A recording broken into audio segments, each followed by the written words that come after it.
The night air in Bali was thick and warm, the kind that clings to your skin even after the sun disappears. Palm trees rustled softly outside the St. Regis Resort, shadows stretching across polished stone walkways lit by low, golden lights. Inside, the hotel felt hushed. Hallways carpeted to shallow sound. Doors were closed. Guests were asleep or settling into the illusion that nothing bad could happen here. Near the entrance, though, there was a suitcase that sat alone.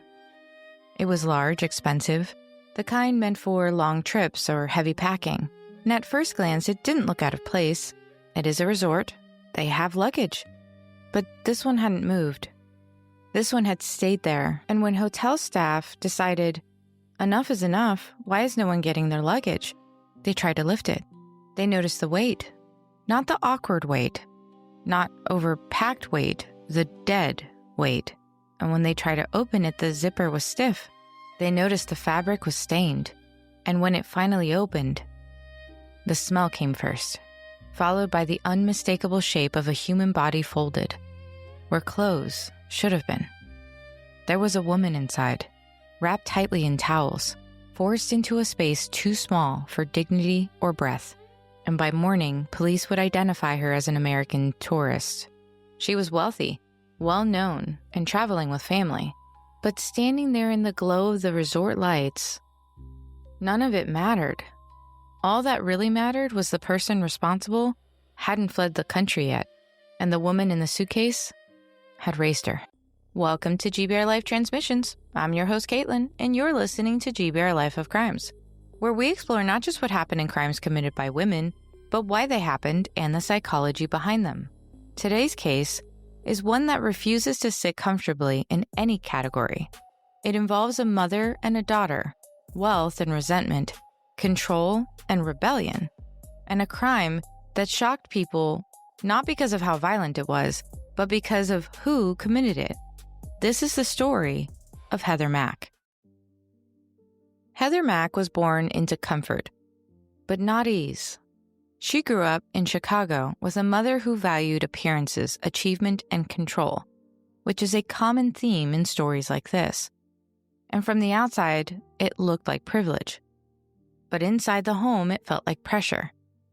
And Heather was not a quiet child. She was emotionally intense, sensitive to criticism, and very quick to react. Love becomes something you earn, not something you receive. Safety becomes unpredictable and control becomes survival. So by adolescence, the resistance had turned into defiance. And her mother saw a daughter spiraling out of control. But Heather saw a mother who never listened, and neither knew how to step back. Heather Mack grew up in a world where image mattered more than comfort. Her mother, Sheila Von Wiese Mack, moved through affluent spaces with ease. She went to charity events, social gatherings, private schools. There was a way to behave in that world, and Sheila expected her daughter to learn it quickly and perform it flawlessly. But Heather struggled very early on with that expectation. She was emotionally reactive as a child, sensitive to criticism, and very quick to feel misunderstood. When she felt dismissed or controlled, her emotions didn't turn inward, they came out very angrily and sometimes destructively. Which isn't uncommon, but instead of soothing those reactions, the household responded with rigidity. Rules. Plenty of them. Those were enforced, and consequences were swift. But emotional repair was very rare. Psychologically, this matters. Children who grow up in high-control environments often learn that emotions are dangerous, and that expressing them leads to punishment. Suppressing them leads to resentment. So, there really is no safe outlet here, and the emotions don't just disappear, they wait. And as Heather moved into her teenage years, conflict escalated quickly and they ended badly. Heather would run away from home, so Sheila would tighten restrictions, same as when she was a young child. And each attempt made Heather feel more trapped. School became another battlefield. Heather was intelligent and capable, but inconsistent. When she felt supported, she did well. When she felt criticized or watched, she just unraveled. Behavioral issues followed her from one school to the next, and at one point, she was sent to boarding school, a move Sheila likely saw as structure and opportunity. But Heather experienced it as exile. Being removed from home didn't stabilize her behavior. It reinforced a belief that she was already forming, that love was conditional, that acceptance could be revoked, and that home was not safe. By this stage, Heather had developed a core psychological pattern. When she felt powerless, she became reactive. When she felt controlled, she sought escape. And when she felt cornered, she would lash out. This is not uncommon in a survival response, but without guidance, they can harden into an actual identity. Heather wasn't just rebelling anymore. She was building a version of herself that was defined by that resistance. And by the time Heather Mack reached her late teens, she was desperate for autonomy. Not for independence in the abstract, and not freedom someday. She wanted out. She wanted out of her mother's house, out of constant supervision, out of a life where every decision was monitored and corrected. She wanted control over something that was hers. Heather gravitated towards people who felt like escape routes rather than anchors, relationships that offered intensity instead of stability, and attention instead of accountability. And that's where she met Tommy. Tommy was older, confident, and willing to position himself as someone who understood her. Where her mother questioned and corrected, Tommy validated. Where Sheila imposed limits, Tommy encouraged defiance. Where Sheila imposed limits, Tommy encouraged defiance. And psychologically, that dynamic matters. Because when someone grows up feeling controlled, validation can feel like love. Agreement can feel like safety. And loyalty can become more important than judgment. So the relationship quickly became a source of tension at home. Sheila did not approve of Tommy, which goes without saying for most parents in that situation, because she questioned his intentions and his influence and his role in Heather's life. To her, he represented everything she feared. Loss of control over her daughter, loss of authority, and more importantly, the loss of her daughter. Heather heard something different. She heard rejection. And as the conflict escalated, Heather pulled further away from her mother and closer to Tommy, which most young adults do.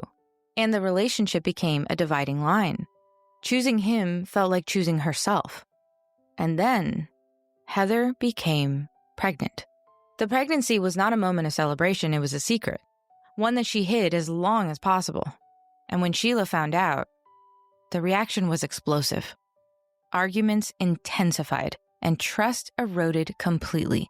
For Heather, the pregnancy was proof that her life was no longer something her mother could fully dictate. For Sheila, it was confirmation that she was losing control. And at this point, the family dynamic was no longer strained. It was unstable. And by the summer of 2014, there was no stable ground between Heather and her mother anymore. Conversations didn't resolve anything. They escalated. Every interaction carried the weight of years of resentment, control, and unresolved anger. The pregnancy sat beneath all of it, unspoken but impossible to ignore. So when Sheila suggested a trip to Bali, it was framed as an opportunity, a reset, a chance to reconnect. Time away from Chicago, away from routine, away from constant conflict. And on the surface, it looked generous. A luxury vacation at one of the most exclusive resorts in the world, a place designed for peace, but underneath it was loaded. Heather was still pregnant and Tommy was coming too, and nothing between them had actually been resolved. And the St. Regis Bali Resort was beautiful in the way that makes reality feel suspended, with the polished stone and open-air hallways. And then there's that warm ocean breeze drifting through spaces designed to feel calm and expansive. But calm doesn't erase tension. It can amplify it. The three of them shared a suite, close quarters, no escape. Every unspoken grievance followed them into every room, and Heather later described feeling watched, and as usual, trapped. Sheila, according to accounts, felt disrespected and outnumbered, and Tommy was there, hence the outnumbered. And he wasn't there as a neutral presence, but as a constant reminder that Heather was no longer under her mother's control. The trip was supposed to repair the relationship, but it became a clear pressure chamber. And pressure doesn't always release quietly. The argument didn't begin all at once. It started the way that most fights did, with tension that had been sitting too long, with words that sounded small but carried years behind them. Just a comment, or a look, a tone that felt familiar and unbearable. And inside the hotel room, the air felt heavy. The night settled over the resort, but there was no quiet between them.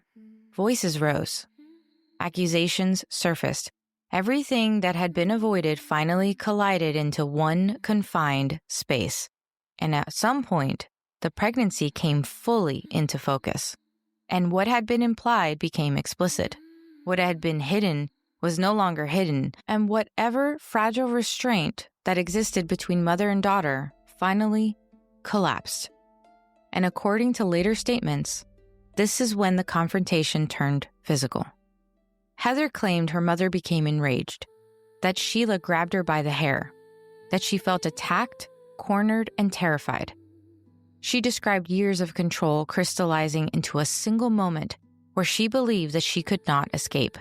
But Tommy was there, so he intervened. What is clear is that the violence escalated quickly and did not stop. Sheila was struck repeatedly. The force was not incidental. It was sustained. At some point, she was strangled. When it was over, she was lying on the bathroom floor, dead. And this was the moment after the violence where everything could have changed. They could have called for help. They could have left the room and alerted hotel staff. They could have told the truth. Instead, they stayed. And what followed was not chaos, it was action. The room was cleaned. Blood was wiped away. Towels were gathered. Sheila's body was wrapped and maneuvered into a suitcase that was never meant to hold a human being. And this part matters because panic looks different. Panic freezes, panic scatters. It leaves mistakes without intention. But what happened in that hotel room required time, cooperation, and decision-making. By the time the suitcase was zipped closed, the crime was no longer about violence. It was about concealment. And in the early hours of the morning, Heather Mack and Tommy tried to leave the St. Regis as if nothing had happened. They packed what they needed. They moved through the resort without drawing attention to themselves. And to anyone watching, they looked like two guests checking out early, except for the suitcase. It was too heavy and awkward to maneuver. The kind of weight that resists being lifted no matter how you shift your grip. They dragged it across the polished floor, struggled to load it, dropped it, and hotel staff noticed. Security cameras captured everything. With Heather and Tommy pulling the suitcase, pausing and repositioning, the kind of moments that signal effort without urgency. No running, no panic, just persistence. And when they realized they couldn't get it into the taxi, they abandoned it near the entrance and walked away. They didn't call for help even in this moment. They didn't ask for assistance and they didn't explain. Instead, they left. Within hours, hotel staff opened the suitcase, and the discovery triggered an immediate police response. Authorities reviewed surveillance footage and witness statements were taken. The trail back to Heather and Tommy was short and direct. They were located nearby and arrested. Heather was 19 years old. She was pregnant, and she was being taken into custody for her mother's murder. The narrative shifted instantly. What had been a private family conflict became an international case. These were American tourists. This was another country, and someone was dead. So media outlets seized on the details. This was a luxury resort and a suitcase, and the story was just the beginning. Heather and Tommy were tried in Indonesia under a legal system far different from the one they knew back home. From the beginning, the courtroom became a place where two stories competed for dominance. The prosecution presented a case centered on intent and action, and they pointed to physical evidence, the severity of injuries, the strangulation, the cleanup, the suitcase, their attempt to leave. This was not framed as an accident or momentary loss of control. It was framed as a killing followed by a coordinated effort to conceal a body, because that's what happened. But Heather's defense told a very different story. They focused on the abuse, the years of emotional control and volatile arguments, a mother who dominated and demeaned her daughter. The defense described Heather as a young woman pushed to the edge, reacting in fear during an argument that spiraled out of control. And Tommy was portrayed as an intervening figure, someone who stepped in when the situation turned physical, someone whose actions were impulsive and not planned. And the court was asked to consider Heather's age and her pregnancy and her emotional state, even her upbringing. And to an extent, it did. Heather ultimately pleaded guilty to aiding and abetting murder, and Tommy was convicted of murder outright. Heather was sentenced to 10 years in prison. Tommy received a longer sentence. For some observers, the outcome felt balanced, but for others, it felt incomplete, because the trial resolved the legal question, but it did not resolve the psychological one. Heather Mack entered prison as a teenager. She was still pregnant, still physically developing, still psychologically unfinished. The place she landed was not designed for growth or reflection. It was designed for containment. And inside prison, Heather gave birth to a daughter, a child born into confinement, a child whose grandmother was already dead, whose mother was incarcerated for the role in that death, and a child who entered the world already carrying the weight of a story that she did not choose. And for Heather, motherhood became a defining identity. Publicly, it did soften her image. Media coverage shifted the tone. She was no longer just a young woman convicted in a brutal crime. She was a mother raising a baby behind closed doors, and that image mattered. Psychologically, motherhood can be grounding, but it can also be strategic. It provides purpose. It offers redemption narratives and reframes perception. And during her incarceration, Heather was described as compliant in that she followed the rules. She avoided trouble. She presented herself as someone who had changed. After serving about 7 years of her sentence, she was released early for good behavior. And in 2021, Heather Mack walked outside of prison and was deported back to the United States. And to many that looks like closure, but psychologically, release does not erase patterns. It only removes structure. And Heather returned to a world that knew her name, her face, and her crime. Thing was, this time she was no longer under her mother's control, no longer under the rigid authority of prison, and for the first time in her life, there was no walls defining her behavior. And that freedom raised a new question. Had Heather changed? Or was she simply learning how to adapt? And in 2023, nearly a decade after the suitcase was discovered, Heather Mack was arrested again. This time it was not a foreign country. It was here in the United States. Federal prosecutors charged her with conspiracy to kill a U.S. citizen abroad. The charge reframed the entire case. According to U.S. authorities, the murder of Sheila was not solely a reaction to an argument that spiraled out of control. It was, as they say, discussed in advance. They felt as though it was planned and anticipated. The suitcase was no longer seen as improvised decision. It was presented as preparation.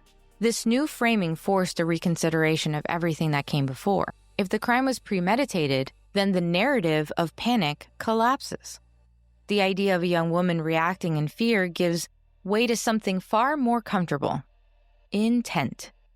And for the public, the second arrest reopened a wound that many thought had healed. For Heather, it dismantled the story she had lived under since her release. She was no longer just a participant who reacted in a volatile moment. She was being accused of forethought, and forethought changes the psychological equation entirely. Heather Mack is difficult to categorize, and that discomfort is part of why this case stays with people. She doesn't fit neatly into the role of cold, remorseless killer, but she also does not fit comfortably into the role of powerless victim. Psychologically, Heather shows patterns consistent with someone raised in a high-control environment, with emotional intensity, poor distress tolerance, a deep sensitivity to criticism, and a tendency to externalize blame when overwhelmed. These traits do not make someone violent. but they can shape how someone responds to pressure. And Heather learned early that control was something imposed on her, not something she possessed. And as a result, she developed a powerful drive to reclaim it. When she felt watched, she resisted. When she felt trapped, she sought escape. When she felt threatened, she reacted. And that reaction became her default coping mechanism. But there's another layer that cannot be ignored here. Because Heather demonstrated planning when it mattered most. After the violence, she did not dissociate, and she did not collapse. She participated in cleanup, in concealment, and in an attempt to escape. So those actions suggest cognitive clarity. They suggest awareness, and they suggest choice. And this is where her psychology becomes uncomfortable. Heather can be both emotionally dysregulated and capable of calculation. She can be shaped by trauma and still act with intent. These things are not mutually exclusive, even though we often want them to be. And her behavior reinforces this complexity.